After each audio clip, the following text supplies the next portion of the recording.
नमस्कार बच्चों, एडोविला point channel में आप सभी का स्वागत है। तो कैसे हैं आप सब?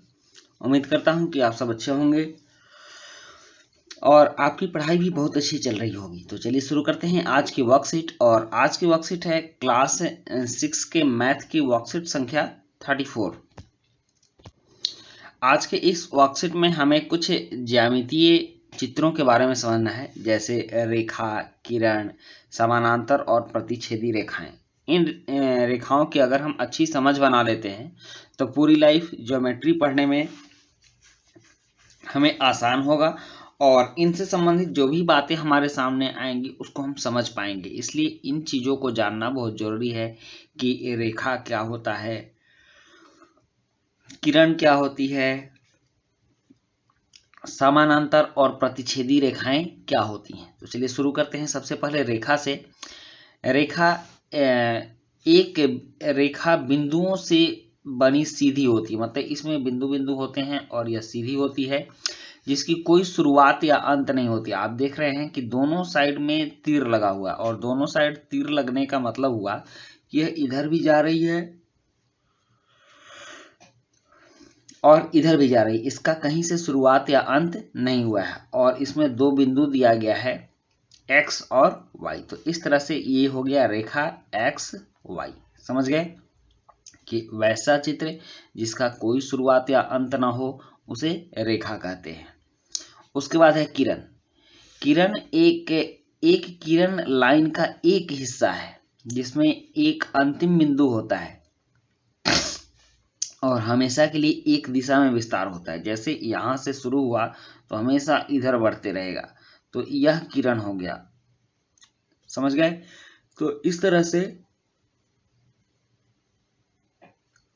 आपने देखा होगा सूर्य की किरणें, टॉर्च के प्रकाश की किरण। तो अधिकांशतः किरण का उपयोग हम लोग प्रकाश के संदर्भ में करते हैं। तो आपने देखा होगा कि प्रकाश का एक स्रोत होता है और वहां से प्रकाश की किरणें निकलती हैं और एक सीधी रेखा में गमन करती हैं। तो इस तरह से उनका शुरुआती बिंदु होता है और एक ऐसा बिंदु होता है जो कहीं खत्म नहीं होता है और वो चलते रहता है। इसका विस्तार एक ही दिशा में होता है। तो जिस लाइन का विस्तार एक दिशा में हो उसको किरण कहते हैं। जैसे आप यहाँ PQ देख लीजिए, इसका विस्तार Q की तरफ हो रहा है, इसलिए यह किरण हुआ। अब नेक्स्ट है समानांतर रेखाएं। समानांतर रेखाएं मतलब कि हमेशा एक दूसरे से समान दूरी पर होती हैं, वे मिलती नहीं है। जैसे ट्रेन की पटरी को आपने देखा होगा, बिजली के तार को देखा होगा, ये समानांतर रेखाओं के उदाहरण हैं। आपने क्रिकेट के स्टंप देखे होंगे, यह भी समानांतर रेखाओं के उदाहरण है। कहीं एक सीध में खींची गई लाइन को देखा होगा, तो यह कभी मिलता नहीं है, एक दूसरे से समान अंतर पर होता है, इसलिए इसको समानांतर रेखाएं कहते हैं। जो रेखाएं एक दूसरे के समान अंतर पर होती हैं उनको समानांतर रेखाएं कहते हैं। जैसे AB और PQ। इसको लिखा कैसे जाता है? तो AB और PQ समानांतर है, इसको लिखने के लिए हम लिखेंगे AB समानांतर PQ। समझ गए? जैसे कि यहाँ लिखा हुआ है, इस ढंग से हम इसको लिखते हैं। उसके बाद है प्रतिच्छेदी रेखाएं। वे रेखाएं जो एक दूसरे से मिलती हैं या काटती हैं प्रतिच्छेदी रेखाएं कहलाती हैं। जैसे आप देख लीजिए, किसी चौराहे पर सड़क प्रतिच्छेदी होती है। ये कैंची का उदाहरण आप दे सकते हैं। इस तरह के ट्रैफिक रूल में जो चिन्ह आते हैं उसको दे सकते हैं।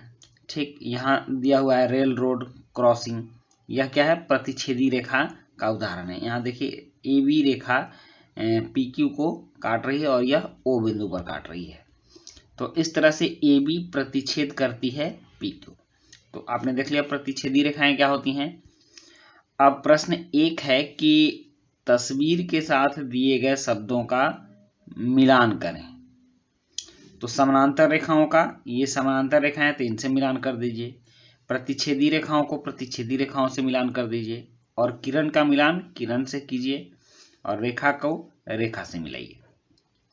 प्रश्न एक हो गया। अब है प्रश्न 2, निम्नलिखित बनाएं। तो यहाँ यह AB दिया हुआ है, तो यह क्या है? यह रेखा है, तो आप इसमें रेखा लिखेंगे, रेखा AB।